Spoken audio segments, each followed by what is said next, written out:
Bonsoir à tous, bienvenue sur MyTV Caraïbes à la une de l'actualité du 3 juin 2022. Les marins pêcheurs bloquent le chenal de Pointe-à-Pitre. La mission locale s'est installée aujourd'hui au Gosier afin d'accompagner les jeunes.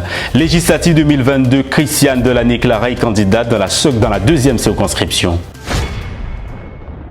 Depuis ce matin, le chenal de Pointe-à-Pitre se retrouve bloqué par les marins pêcheurs de la Guadeloupe. Ils militent contre l'augmentation de l'essence. Pour Olivier Servat, le député de la première circonscription, le blocage du chenal de Pointe-à-Pitre provoque colère et indignation de la part de la population et de ceux qui pensaient améliorer leur situation sur le plan économique. Restaurant qui a poisson mais azot, hôtelier qui a poisson mais azot, donc à tous les business azot, ils ont payé assez congélateur pour mettre poisson en congélateur. Donc ça veut dire nous faire tout ça. Non, ça veut dire il faut cibler, il faut nous arrêter de faire couillon ici dans. Mais touchez nous avec couillon. Parce que vous attendez. Non, peut-être vous faire comprendre. Moi on attend. Peut-être vous pouvez attendre si week-end normal. Non, pas du tout. Moi on pas attendre. Marie-Galante attend. L'économie à Marie-Galante attend. Alors si c'était ça l'objectif, s'en trouver. Mais si l'objectif c'est faire une gueule à l'État, faire une gueule à la préfecture, etc., ni d'autres solutions, faire une gueule à toutes ces grosses sociétés-là qui transportent les marchandises là, ça fait faire. Nous t'ayons laissé passage là, ça fait. Par exemple, pourquoi laisser un passage? Pour ce bateau là, ça passe. Bateau comme si mon ça. Nous pas donner opinion à ces gens ça. C'est mon ça. C'est mon ça. Fait ailleurs. Pour comment ça veut dire vous par exemple. Nous pas comme moi. Non, nous pas comme moi. Nous dépassé. Nous laisser passer au bateau parler. Mais non, faut nous arrêter ça. Non, pas parler machin. Mais oui. Nous bien machin. Mais bon tout ça. Vous dépassez, vous êtes dans petit confort. Vous êtes sans foutre de ça. On va pas parler de ça. Est-ce que c'est vous? Non, attends, laisse-moi te dire. Regarde, 365 jours par an. Comme moun pas capable bouche. Jod là, yo pêcher moun vinn bon c'est vinn mettre coup pion à yo. Tout le monde vous parler. On doit arrêter. On doit arrêter. Oui, ça sera augmenté tous les jours. Comme ça passe compte pour moun. C'est pas de problème ce que je dis. Mais jod là, moun ne peut pas monter danser, ne peut pas monter bombancer. Le blocage sur la mer des marins pêcheurs de la Guadeloupe, simplement pour des problématiques de coût du carburant. On peut comprendre leurs difficultés, mais par contre, c'est pas le moment de bloquer Marie-Galante. Marie-Galante a déjà assez souffert de ces situations de double insularité après 2 ans de Covid. Ils ne maîtrisent ni les tenants ni les aboutissants de cette affaire-là. C'est eux les seules victimes pour l'instant. C'est l'État qui est en charge de la gestion des prix du carburant. J'ai tenté de joindre la ministre de la mer, donc je pense qu'on va s'entendre bientôt. J'ai eu le préfet qui pour l'instant ne semble pas avoir de solution immédiate. Donc tout ceci n'est pas bon. Il y a Pentecôte, il y a Marie-Galante qui se sont organisés, les festivaliers, les restaurateurs, ils ont déjà acheté leurs marchandises. Donc il faut que ceci soit débloqué rapidement. En tout cas, c'est ce que je vais voir. Merci. Voilà, je reviens de ma visite à l'entrée du chenal de Pointe-à-Pitre, là où les pêcheurs bloquent l'accès. Je comprends leur souffrance parce que ils avaient un engagement de blocage des prix à 0,73 centimes du litre de carburant. Et là, aujourd'hui, on est à 0,93 centimes, plus de 20% d'augmentation. C'est insupportable. Ils ne peuvent pas tenir. Mais ce que je leur ai dit aussi, c'est que il y a des Marie-Galantais qui souffrent et leur souffrance ne peut pas se faire au détriment des Marie-Galantais qui ont déjà eux aussi souffert. Donc, il faut que tout ceci soit débloqué le plus vite possible. J'ai eu le préfet et je comprends que c'est une affaire entre l'État et la SARA. Donc, que chacun prenne ses responsabilités parce que les pêcheurs qui sont en déclin souffrent déjà beaucoup. Mais Marie-Galante, qui est en difficulté, ne peut pas se permettre, à la veille de la Pentecôte, de subir ce type de blocage. Le maire du Gosier, Cédric Cornet, a invité aujourd'hui les jeunes de 16 à 25 ans ainsi que ceux de 25 à 29 ans s'ils sont en situation de handicap à la porte ouverte organisée par la mission locale afin de favoriser l'accès des jeunes à l'emploi et de les accompagner dans leur projet de vie. Aujourd'hui, nous sommes au 4e rendez-vous d'une manifestation qui est mensuelle et qui s'appelle Mission locale, l'insertion à votre porte. Donc c'est un rendez-vous de proximité parce que nous allons évidemment à la rencontre des jeunes du territoire pour leur proposer des dispositifs mis à leur disposition par la mission locale. Nous avons aussi comme partenaire Flamango qui intervient dans le cadre de l'insertion. Et puis, comme chaque mois, on a un partenaire supplémentaire. Cette fois-ci, c'est le centre de formation Atadex qui propose pas mal de formations rémunérées et notamment une en e-commerce. Et puis finalement, on a GMA qui est un partenaire essentiel parce qu'il offre tous les mois un petit déjeuner à nos jeunes. Voilà. Et évidemment, les associations de la ville qui jouent le jeu, et notamment Mixage et AJSF, qui nous mettent à disposition le local. Alors les moyens qui sont mis à la disposition des jeunes par la mission locale, alors évidemment nous essayons d'assurer un suivi. La mission locale leur donne des rendez-vous et ensuite en fonction de leur profil va leur proposer des prestations adaptées. Ensuite les acteurs incontournables qui sont et qui nous accompagnent à chaque rendez-vous. Flamango va leur permettre effectivement, va leur proposer un suivi également. Alors le contrat engagement jeune, c'est le dispositif phare du gouvernement. Depuis le 1er mars, nous sommes opérateurs et nous proposons cet accompagnement de 15 à 20 heures hebdomadaires qui permet aux jeunes de faire des démarches et d'être dans une régularité dans sa mobilisation sur son parcours. Tous les jeunes peuvent en bénéficier, 16 à 25 ans, avec une possibilité jusqu'à 29 ans pour les porteurs de handicap. Et ce qu'il faut retenir en tout cas de cet accompagnement qui est programmatique, puisque chaque semaine il faut identifier les 15 à 20 heures, le contenu de ces 15 à 20 heures pour savoir quelles sont les démarches qui vont être faites, quels sont les ateliers auxquels le jeune pourra participer. Et pour soutenir tout cet effort qui est réalisé par le jeune, d'être en activité 15 à 20 heures, eh bien, il y a une allocation qui est attribuée qui peut aller de 300 à 500 euros. Alors l'objectif, toujours comme tous les dispositifs qui sont mis en place par le gouvernement, l'objectif c'est l'insertion professionnelle, donc l'accès à un emploi ou à une formation en alternance. Je crois que c'est vraiment une très bonne initiative de la ville du Gosier et de l'association et de la mission locale. En fait, c'est de rapprocher les jeunes au plus près des éventuelles entreprises, savoir s'ils peuvent avoir une formation pour un peu s'insérer dans la vie. Je pense que c'est vraiment une initiative à saluer sérieusement. Est-ce qu'il y a des membres de notre association qui sont concernés ? Je ne pense pas, non, mais il y a peut-être des enfants des membres, mais les membres vraiment, non. Ça serait plutôt vers l'AJP, ils sont un peu l'association des jeunes de Pliane, ils sont un peu plus jeunes, mais nous, on essaie d'impulser certaines choses quand même. Voilà. Des aides, je sais qu'il y a un petit déjeuner, je ne sais pas qui est-ce qu'il a offert, mais de la ville du Gosier, pas à ma connaissance, non. Enfin, il y a les structures de service de la vie aux familles, mais pas à ma connaissance une aide. Nos moyens, vous savez, après cette crise, nos moyens sont un peu très très limités. On essaie de repartir en faisant quelques manifestations justement pour essayer de faire entrer quelques subsides au sein de l'association, mais c'est pas évident. Voilà, vous savez, l'argent c'est le nerf de la guerre. Je représente le centre de formation Adatex, qui est un centre de formation qui propose plusieurs formations, et je suis là du coup plus spécifiquement pour proposer la formation que je dispense, qui est une formation e-commerce pro. Donc du coup qui apprend aux jeunes à acquérir les compétences pour pouvoir vendre des produits en ligne. Donc il faut savoir que c'est quelque chose de très actuel, puisque les chiffres du e-commerce ont augmenté de 40% depuis la crise sanitaire, et rien qu'en 2021 et en France uniquement, ces chiffres ont dépassé les 129 milliards d'euros. Donc c'est une formation qui est totalement financée, elle est rémunérée selon le profil et elle dure 1 mois, et donc elle s'adresse à tous les jeunes à partir de 18 ans qui souhaitent, qui sont motivés, ils n'ont pas besoin de diplôme pour pouvoir profiter de cette formation. Elle s'adresse à des jeunes à partir de 18 ans, donc qui sont motivés, ils n'ont pas besoin d'avoir de diplôme, et des jeunes qui veulent obtenir des revenus à partir d'Internet. Et ça fait partie des métiers nouveaux. Et c'est le moment de se former pour pouvoir conquérir les marchés internationaux et tout simplement l'avenir. Christiane Delany-Clara est candidate de la liste Debout la Guadeloupe à l'élection législative 2022 dans la 2e circonscription avec comme suppléant Teddy Mondor. Pourquoi ont-ils décidé de se présenter à ces élections? Écoutons Christiane Delany-Clara.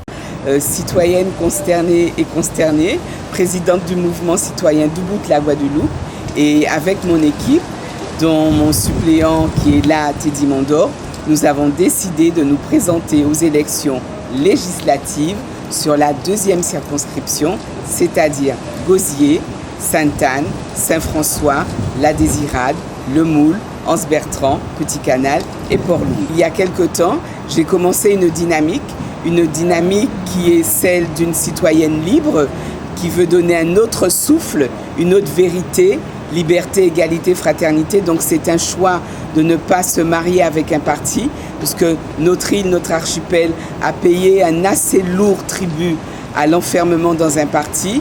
Donc nous sommes dans une période mémorielle. On a fêté, pas très longtemps, le 27, Mulâtre et Solitude. Donc c'est aussi quelque chose qui me pousse, avec mon remplaçant Teddy Mondor, d'aller à nouveau vers cette bataille. Alors, bataille pourquoi ? Je ne vais pas vous proposer un programme, puisque un député, ça n'est pas son rôle. Le rôle du député tient en 3 éléments essentiels. Le premier, c'est d'aller au Palais Bourbon, à l'Assemblée nationale, pour voter les lois, mais aussi pour en proposer, être force de proposition et aussi faire des amendements. C'est-à-dire quand il y a une loi qui existe qui n'est pas forcément adaptée, on propose des amendements. Deuxième rôle, très important, c'est un rôle de surveillance, c'est un contre-pouvoir. Nous sommes là pour demander des comptes au gouvernement par le biais, par exemple, de motions de censure. Et troisième rôle très très important, c'est l'idéal, c'est-à-dire que nous sommes le lien, nous sommes le relais privilégié de la population. Alors ça peut être des entreprises, ça peut être des particuliers, ça peut être des associations, le monde socio-professionnel. Nous sommes porteurs de leur interrogation, de leur souffrance au niveau de l'Assemblée nationale pour proposer des lois. Et ce qui m'a poussé aussi, c'est que depuis tantôt, 40aine d'années, avec les leviers qui existent pour l'outre-mer, les textes de loi au niveau national, au niveau européen et voire au niveau international, rien n'est utilisé. Par exemple, le problème de l'eau. On a monté une SMO, mais on oublie, et nos élus devraient le savoir, qu'il y a une résolution des Nations Unies du 10 juillet 2010, ratifiée par la France, qui dit qu'aucun territoire ne peut manquer d'eau. La France aurait très bien pu se servir de cette manne financière, de ce levier, pour refaire notre réseau, mais non, ils ont fait le choix, avec la complicité de nos élus. Et parmi eux, il y en a qui se présentent de nouveau pour dire que nous devions payer l'eau, alors que l'eau, nous l'avons déjà payée depuis des années, puisqu'il y a une ligne sur la facture qui correspond à l'entretien et à la réparation du réseau. Donc je m'insurge contre tout ça. Et c'est ce message que je porterai pour la chlordécone également. Il y a des choses à faire. Pour le problème des soignants, il faut absolument légiférer qu'ils soient réintégrés et que leur salaire soit payé. Donc la nationalisation de l'eau, le pouvoir d'achat, il faut agir là-dessus, dépoussiérer tout ce qui est octroi de mer, parce qu'il y a des possibilités. On vient le 1er mars de nous augmenter encore les colis que nous recevons, qui sont envoyés par nos enfants. Il y a une taxe supplémentaire là-dessus et personne ne réagit. Et ces gens-là osent nous insulter en soutenant un gouvernement qui nous a humiliés, qui nous a écrasés, qui nous a méprisés. Et aujourd'hui, ils osent nous dire qu'il faut encore voter pour eux. Alors, c'est cette raison pour laquelle, une des raisons, parce que j'ai conscience que c'est un vrai chantier, mais je suis la seule femme libre de la 2e circonscription avec Teddy Mondor, libre de tout parti, libre de mon temps. Je ne suis pas dans le cumul, contrairement à certains qui vont à la course au mandat et qui sont plus dans la somme des intérêts généraux que de l'intérêt personnel. Donc, avec tout ça, avec cette force de caractère, nous avons décidé de nous mettre debout. Nous sommes des gens libres et soyons prêts dans un seul tour, dès le premier tour, à voter debout la Guadeloupe pour que nous soyons enfin entendus, respectés. Donc, le 11 juin, votez sans hésitation, debout la Guadeloupe, Christiane Delaney-Clara et Teddy Mondor. Merci. Le collectif des organisations Lutte a organisé la 14e édition de la Coup Santé sous le thème « Journée sans sel ou péqué tout sel », illustration en images. La Coup Santé, c'est quoi? C'est quand même, et ça c'est un but que nous toujours dit dès le départ, c'est paralysie avec toutes ces organisations-là et ces dysfonctionnements-là, c'est paralysie en système de santé. Paralysie là, ça, qui a fait qu'il y a des gens qui ont l'habitude et qui ont fréquenté l'hôpital pour des maladies chroniques et pour des surveillances carrément de santé à eux et surtout pour l'accès aux soins. Et là, nous rendons compte que dans toute pénibilité là, ça, et désorganisation là, ça, nous avons effectivement privé monde de prendre soin. Donc, nous mettons en place effectivement la Coup Santé. Nous avons 14e édition là. Et depuis le début de la grève là, puisque ça fait un petit moment que nous en grève, et nous là pratiquement tous les vendredis, et nous avons choisi une thématique. Nous avons choisi une thématique de santé et qui sont thématiques qui permettent effectivement que nous parlions de bitins qui sont en lien avec la santé. Et ce qu'on rappelez bien, nous avons l'occasion de parler d'AVC, nous avons l'occasion de parler d'insuffisance cardiaque, nous avons l'occasion de parler de kiltiers de santé, nous avons l'occasion de parler, comme nous avons parlé aujourd'hui là, des stratégies qui sont autour de l'organisation de la prise en charge de la santé, de tout ce qui est apport culturel. Et c'est ça, le mouvement nous aujourd'hui là. Et là, nous avons fait ce genre de bitin là, ça. Nous avons arrêté nous sur les pathologies, quand nous avons baba pathologie à le cardiovasculaire, là nous avons baba dangerosité à la prise constante que nous ni et malheureusement nous ni du sel que nous mettons en avant à manger, mais sel aussi qui a pénalisé nous. Et c'est pour ça que là nous avons organisé des bidons comme ça, nous avons fait venir des moules qui est en lien avec tout ça qui est alentour, qu'on ouvre les lagnons qui viennent là avec manger. Mais c'est des manger qui fait rien qui à base des produits ici et sans pont addiction à conservateurs et quel que soit. Et c'est un pays là qui a fait. Donc si il a fait un pays là, c'est qu'il a fait avec produits à pays là, c'est pour lequel nous avons goûté depuis un moment, c'est pour santé. Eh bien, il y a un bon controverse pour la santé. Donc c'est ça nous avons fait. Nous avons parlé aussi des gens qui tenaient mani avant, des gens qui ont frotté, des gens qui ces gens-là, vous voyez aussi là à don stand et ces collègues-là qui sont inscrits au fur et à mesure et ils ont venir frotter. Mais même dans l'hôpital là, est-ce que vous pouvez dire ou que mettre à don service au monde qui a frotté?